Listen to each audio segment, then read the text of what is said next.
Oktubre 4, 2023, ang kapiestahan ni San Francisco de Assis.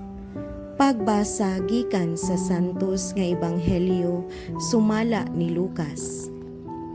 Samtang naglakaw sila, may usa ka tawo nga miingon kang Hesus, "Musunod ako kanimo bisan asa ka moadto." Si Hesus miingon kaniya, "Ang mga milo may taguanan ug ang mga langgam may mga salag, apan walay kahigdaan ug kapahulayan ang anak sa tao." Ug miingon siya sa laing tao, "Sunod ka nako."